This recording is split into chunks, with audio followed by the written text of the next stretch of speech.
sure, even within this Champions League campaign, I don't think people think Madrid is the best team in the campaign.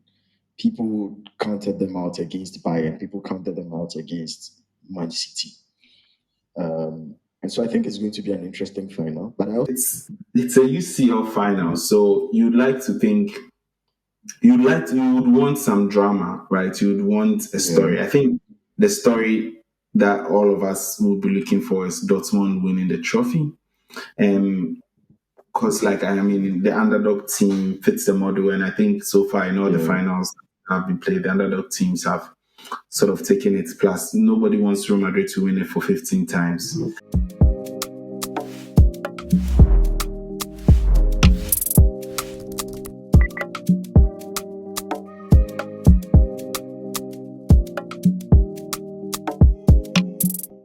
Hello, everyone. Welcome to another episode of the Beer Parlor. So it's been quite a while since we had a Beer Parlor episode, since our prophetic moments within the UCL quarterfinal eras, where we got everything on spot. We've barely spoken on the Beer Parlor, so we are back to discuss the lead up to the UCL Grand Final, give you our predictions for it as well, and as prophets of the future, you definitely see us telling you who is going to win.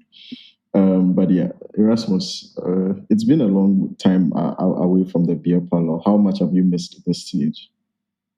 Oh yeah, everyone knows that I'm quite biased when it comes to the discussions on the Shafts podcast. I love the beer parlor. I love talking about sports, rambling about it. So always happy when it comes to this point.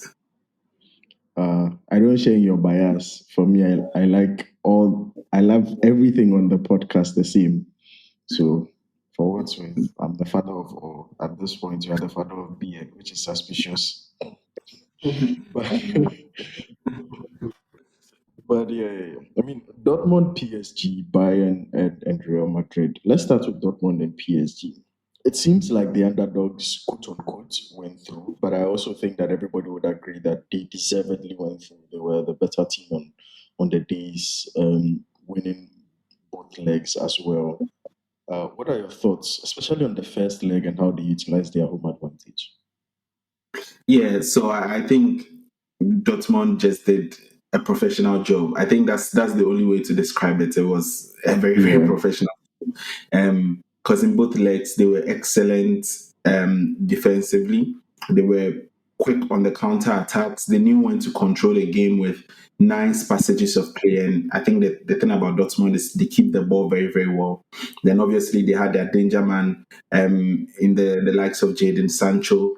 You had Reese coming with a lot of experience from the bench, but then also Hummels, right? Hummels and Schlotterbeck at the back were so defensively. Their fullbacks are one of the best in Europe. So I think they were a bit underestimated going into the time. Myself, I underestimated them a bit because I knew that it takes quite some experience to get to that stage. But at this level, it's solid defensively, being precise with your decision making, and Dortmund did exactly that. Yeah, I mean, to be fair, their defensive organization was great, but I also think that they were clinical with the chances that they got. They could have been far more clinical and probably gotten more chances. And I think you can say same for PSG as well, because they hit the post a couple of times, missed some great chances. And even going out of the first leg, some people said, well, probably was luck for Dortmund to not have had at least an equalizer or PSG winning that game, because the chances were there for PSG for the taking and all that. But I also think there's this thing popular within football that, like, when a team is defensively solid, everything hits the post, right? It's like they just had the things going for them, but I think that if they weren't prepared well and they weren't playing well, things wouldn't have gone that well for them. And so that defensive organization and just being clinical with the chances that they got, because if you look at the goal in the first leg, it was just an absolutely outstanding goal with a very great assist from midfield straight through the defensive line. And then that finish was superb. And so you look at that goal, for instance, and obviously that's probably not even the highest XG chance that they got versus PSG within that match. And so I think that clinical football also really helped them within that two phases of play that they had in those legs. I'm sure Luis Enrique and Mbappe were disappointed, but do you think that there was something better they could have done from a PSG perspective in those two games that they played? I yeah, I Yeah, think it's quite hard to criticize the team when they've had 6 attempts hitting the post. It feels a bit unfair to criticize them, but in the grand scheme of things, looking at their approach in both the first leg and in the second leg, you could argue that PSG did not turn up. Some of these chances that we saw hit the post were quote unquote acts of long God, like range. Yeah, the team shooting from long range, things like that, in testing where they felt they were being overwhelmed. But in phases where they had clean shots on goal, Dembele was very, very poor with his decision making on the night. Mbappe never found the space to really operate. He never found the freedom to be himself. And if you want to be called the best player in the world, it's in games like these that you turn up. But he didn't turn up yeah. in both legs. So it makes you feel like they were a bit short on the night. I mean, one final thing on PSG Dortmund before we move on to discuss the second game. I think in the first leg, throughout the season, actually, Luis Enrique had been deploying Mbappe in subsequent games, more like a center forward, asking him to play off people, not giving him the space on the wide hand side, on the left hand side for him to be like dribbling past people, taking defenders 1v1. And there have been several complaints about whether or not that was his best area to play in. And people also made the case that if you wanted a player that would play better that way, you had Goncalo Ramos, who was a much better player from a false nine point of view, who is much more clinical also as a centre forward, and probably prefers those pocket spaces more than Mbappe would, and Mbappe would enjoy more of the free room rather than Bakola would utilize it on that far left.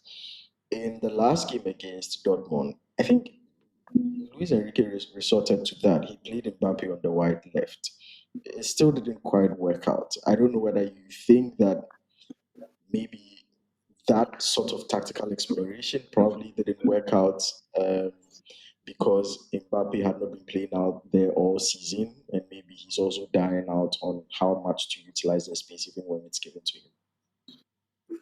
Yeah, I think there's some argument to be made about Mbappe's best position.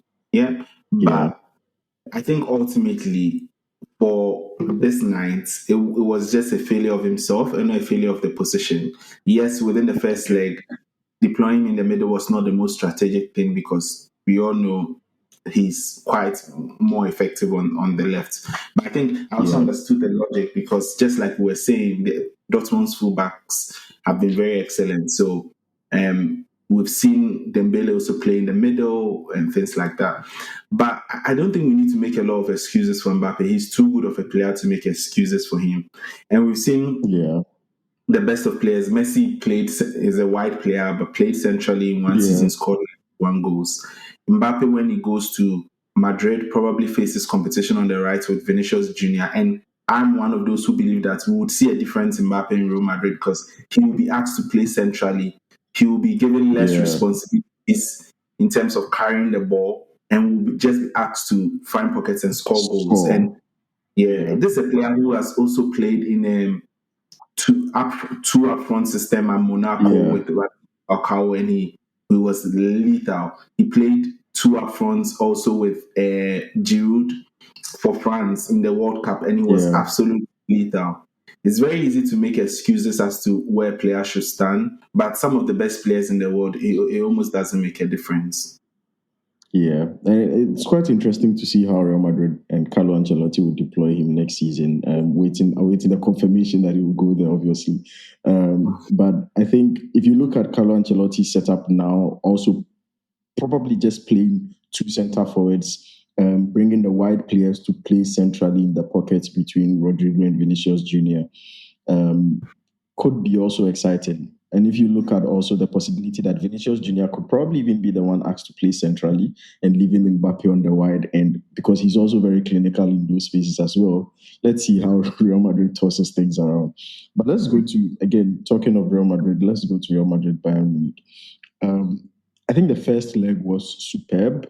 everyone was looking up to the second leg and how things could go. Unfortunately for Tuchel, he couldn't take an advantage to the Bernabeu because it was a draw on the night. And I mean, Tuchel made some tactical changes in the second half of that game that really worked in their favor as well.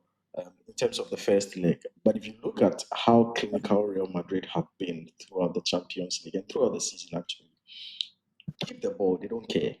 They just know that they need one chance and they will punish you for it. Because if you look at, and Thomas Tuchel said this, that if you look at Real Madrid's goals on the first leg, in the first leg specifically, and you go back 5 seconds later, you didn't see the goals coming.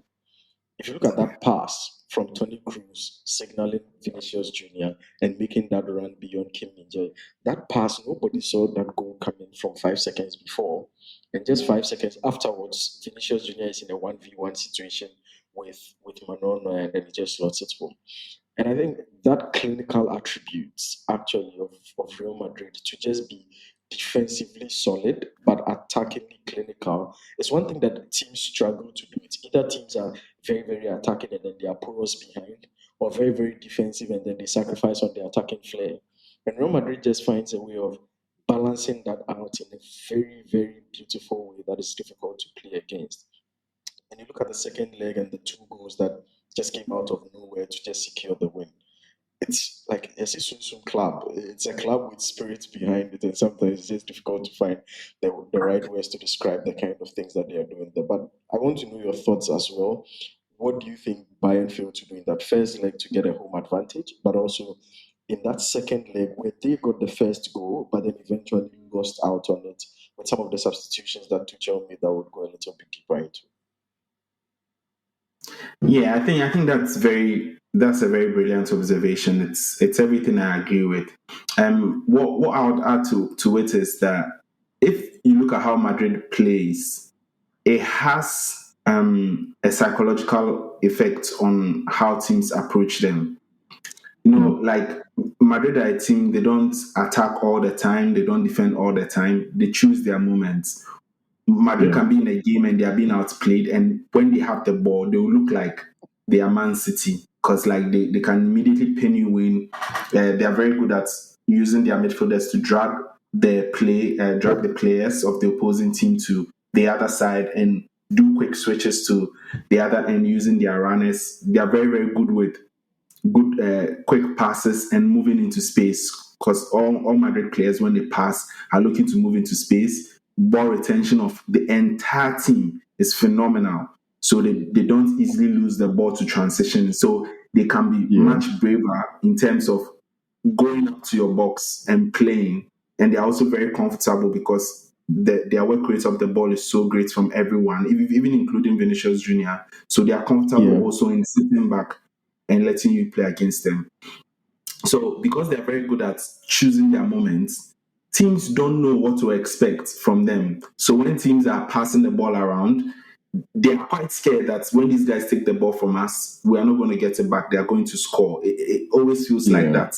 So teams are not super adventurous. And I think that was what Bayern Munich missed in the first leg. That bit of swagger, that arrogance to say, you are Real Madrid, but we are also Bayern Munich. When we attack you, you are not going to be able to stop it. They were a bit cautious sometimes in the last passes, sometimes in the movement, doubting themselves just because they were quite insecure about losing the ball.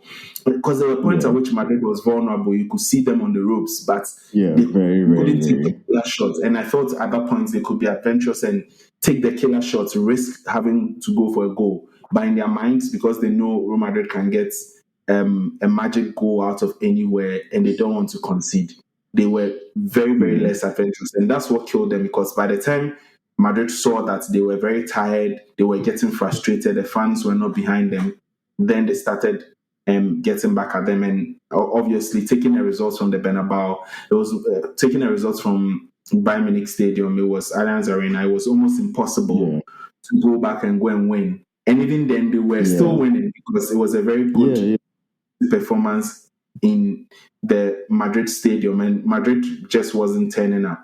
Then they take out their best players and bring in a player like Ofosu, and he scores two goals. And then it sort of confirms, it sort of confirms what you've been scared for long.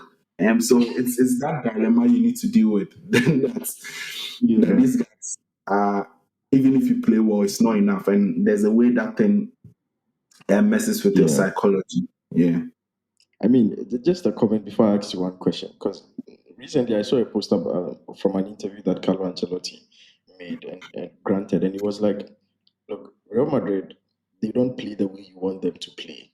So he said they went against a team. I've forgotten the team's name, and the team usually just wants you to press so that they exploit their spaces.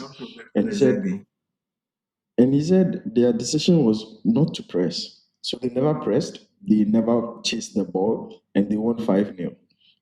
And it was simply that I'm not going to play the way you want me to play to suit your strength, which will probably mean me denying myself the way I also want to play, but I'm still going to beat you.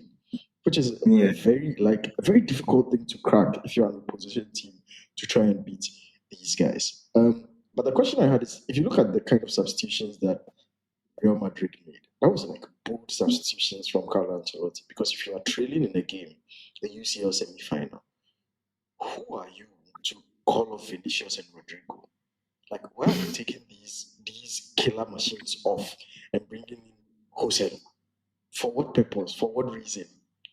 Right? But then he makes those bold calls and he gets the results. And those are some of the things that only Carlo Ancelotti and his pedigree would make those calls and get away with it and even get the results to begin with.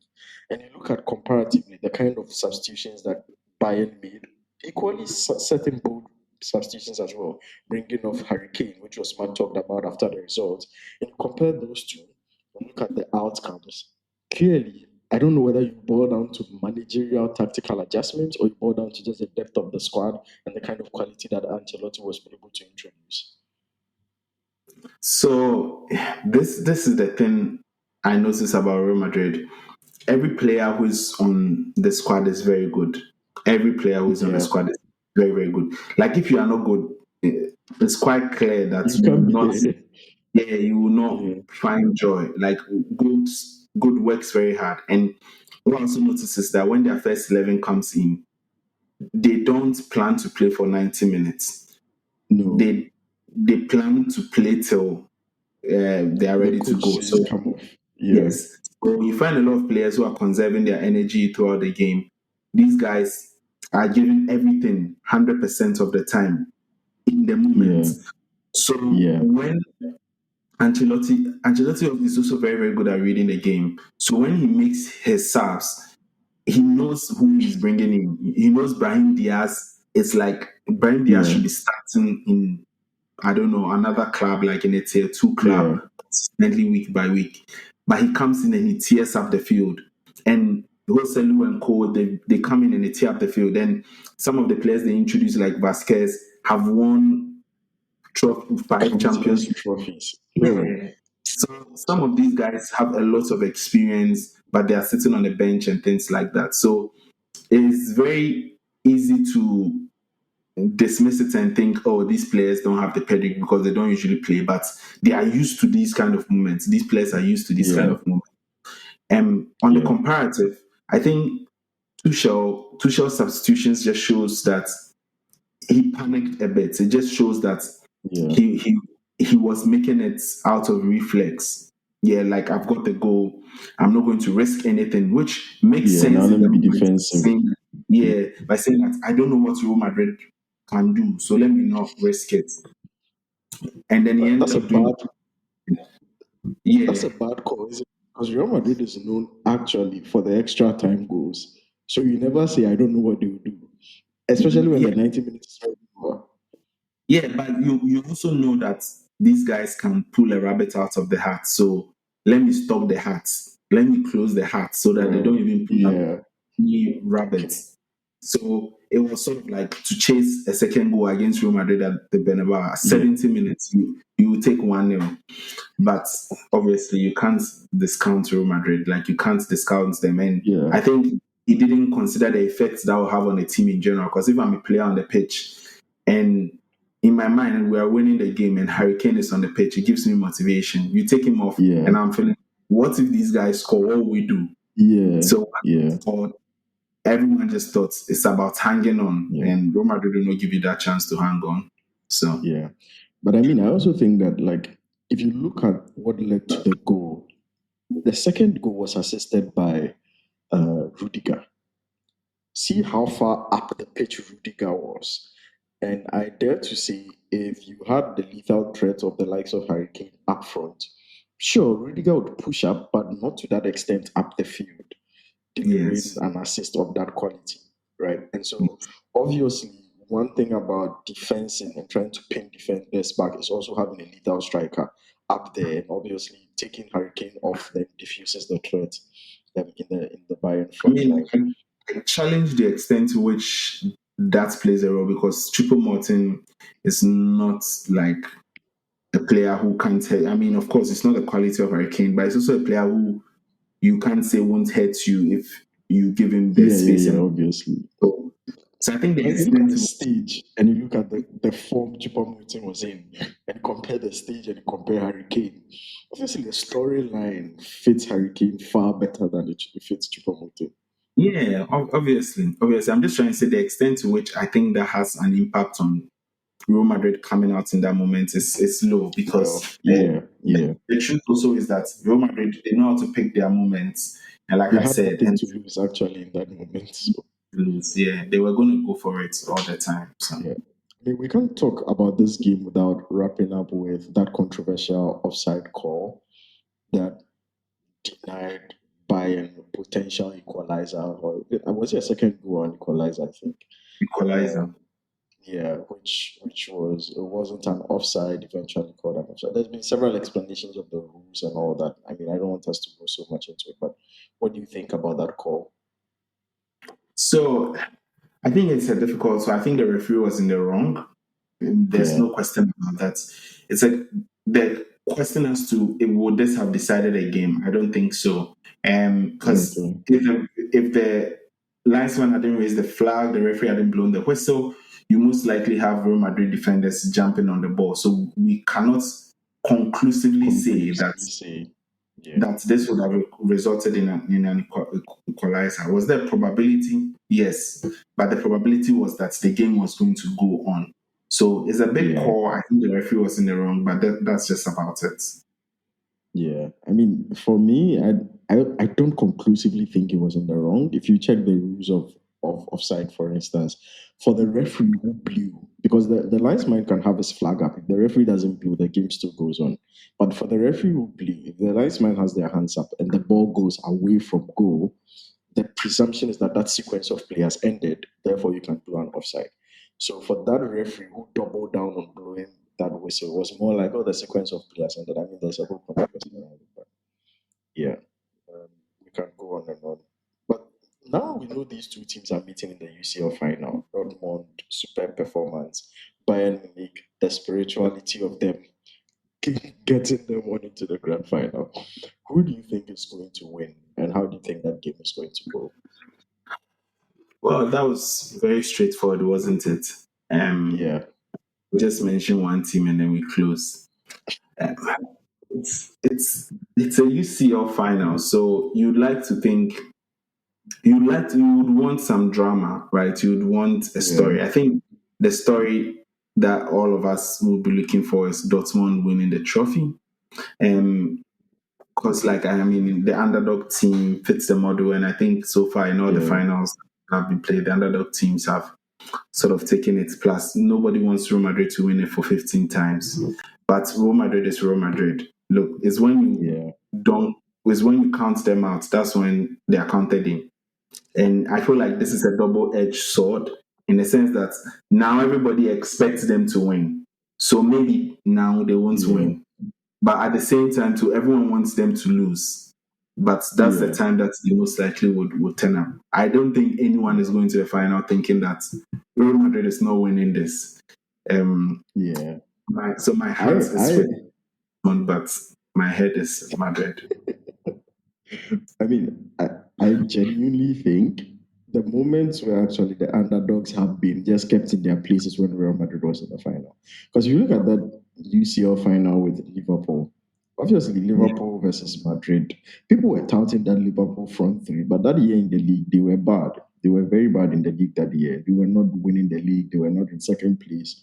I think they were fourth or so. And they met Madrid in that Champions League final. Madrid simply just put them in their place. And I have a feeling like, sure, even within this Champions League campaign, I don't think people think Madrid is the best team in that campaign.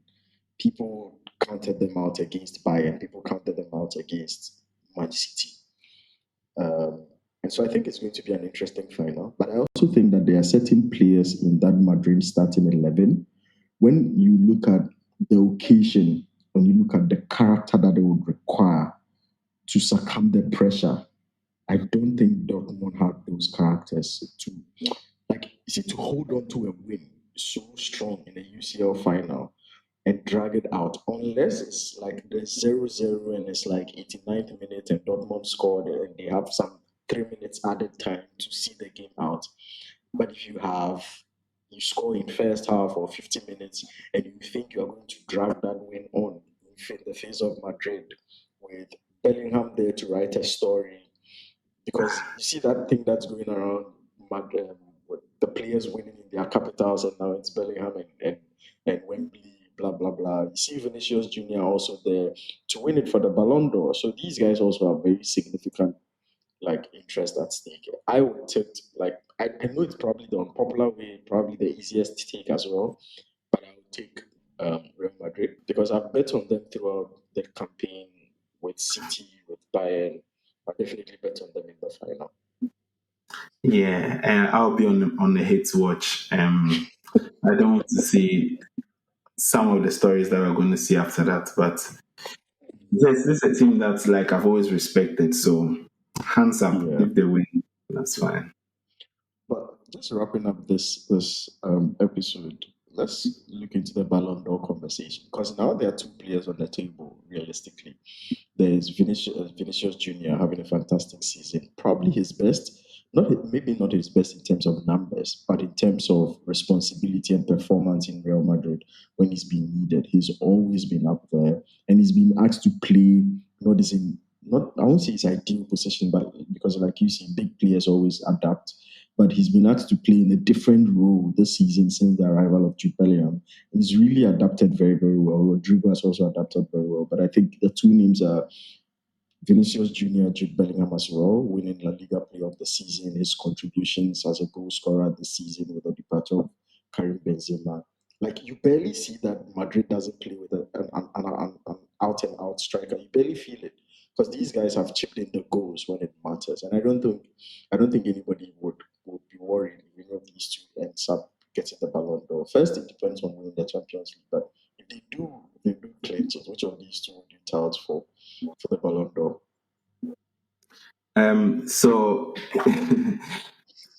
so I saw a meme where it showed Vinicius now with he lifting his weights with those things, those medical tubes that they just like stick on your chest and things like that.